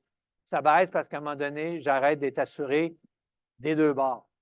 D'accord? Fait que moi, 700, 100, oups, 300. Oui, c'est correct. Oui, c'est correct. Oui, ouais, exact. Mais il faut que tu me le dises, parce que je ne le verrai pas nécessairement que tu l'as réfléchi, là, tu sais. Pas comme tantôt quand je le voyais parce qu'il y avait deux. OK, l'immatriculation, c'est bon. Ça. La revente, elle, c'est important de l'actualiser parce que la revente, hein, comme on a dit, rendu après 7 ans, en moyenne, c'est 30 que tu vas récupérer de ton prix de vente. Mais c'est un montant que tu vas recevoir dans 7 ans, là, OK? Au début de la 8e année. Fait que je ramène tout ça en dollars d'aujourd'hui. Ça me donne 7 883. Donc, en gros, il y a d'autres façons de le calculer, il y a d'autres hypothèses que vous pouvez mettre, mais ça peut ressembler à 47 230. Ça, c'est global. Puis je veux le ramener annuellement parce que je vais comparer avec l'option 3. C'est plus parlant aussi. C'est intéressant de le voir ramener sur une base annuelle. Donc, 2 véhicules, ça va coûter 13 494. C'est presque un coût complet, là. Il y a des choses qui sont oubliées, il y a des imprévus, mais ça commence à être un coût assez complet là, de l'analyse. Ça, c'était pour l'option 1 qui était 2 Kona à essence. Kona électrique, ben, c'est la même démarche, mais ce ne sera pas nécessairement les mêmes déboursés, les mêmes types de dépenses. Alors, dans mon cas, j'ai mes versements que j'ai calculés tantôt, je vous ai montré sur mon acétate, 955,62 pendant 48 mois. C'était ça dans mon cas, 4,99. Donc, ça me donne des déboursés annuels de 11 467 pendant 4 ans. Tout ça, je ramène ça en dollars d'aujourd'hui avec une actualisation à 3 L'électricité, bien, on le voit là. Tantôt, pour l'essence, on était à peu près à 1800, quelque chose comme ça. Je vais voir, c'est ça, 1800? Oui, 1862. L'électricité, c'est 355. C'est là que ça se passe, on le sait bien. OK? Mais c'est le même genre de calcul. C'est fourni pour le Kona. On a besoin de 21,1 kWh pour faire 100 km. Donc, je le calcule pour un véhicule, 15 000 km. Et le coût du kilowattheure, c'était 0,11209, en tout cas en 2022, ce qui donne 355. J'ai rajouté une borne, l'acquisition d'une borne pour 1 500 $.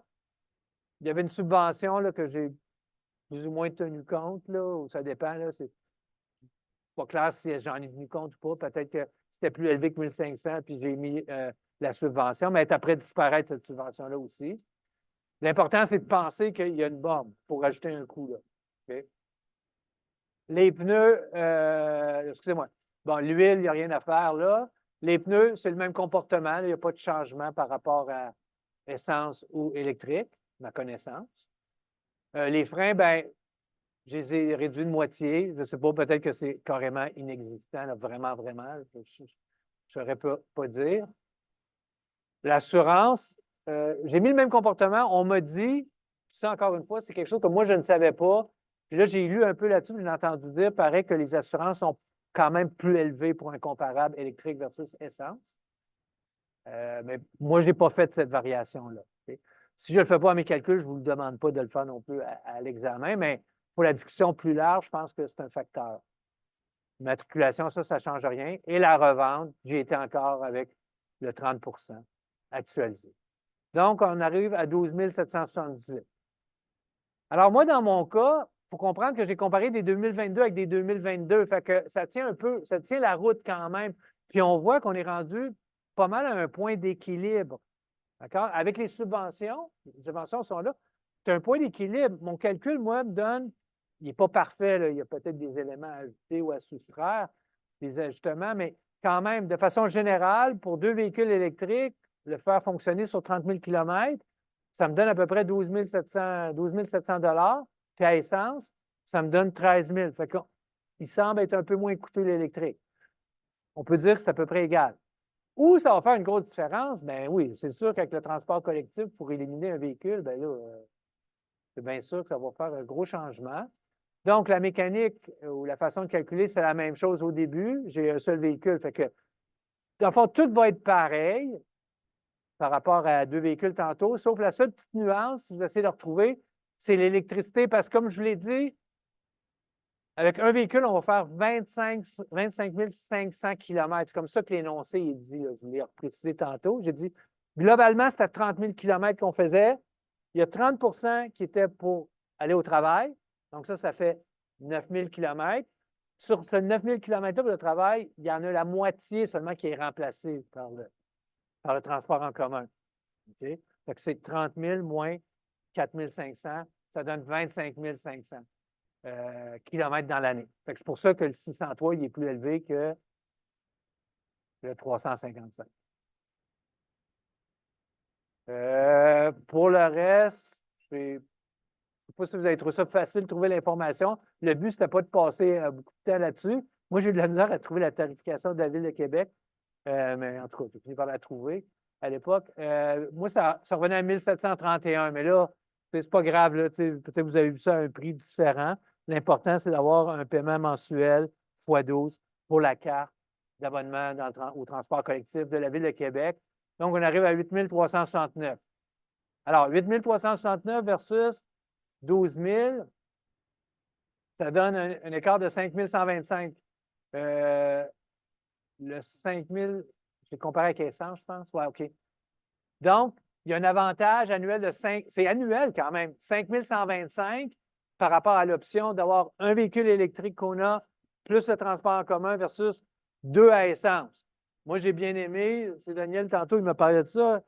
Il a vraiment intégré ce qu'on parle depuis le début du cours, dire le 5 125 d'avantage, est-ce qu'on le place? Est-ce qu'on fait quelque chose? Est-ce qu'il y a un coût de renonciation?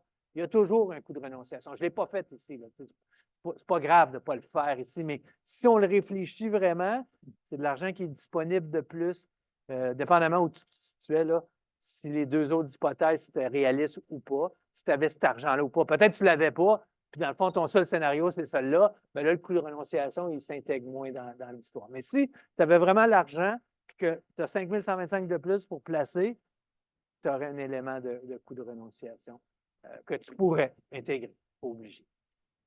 OK, donc 3h moins 10. On se laisse là-dessus. La semaine prochaine, on bascule vraiment en planification fiscale, l'impôt et le décès. D'accord? Donc, on va discuter de ça. Il y a des choses fiscales intéressantes à faire, puis à savoir.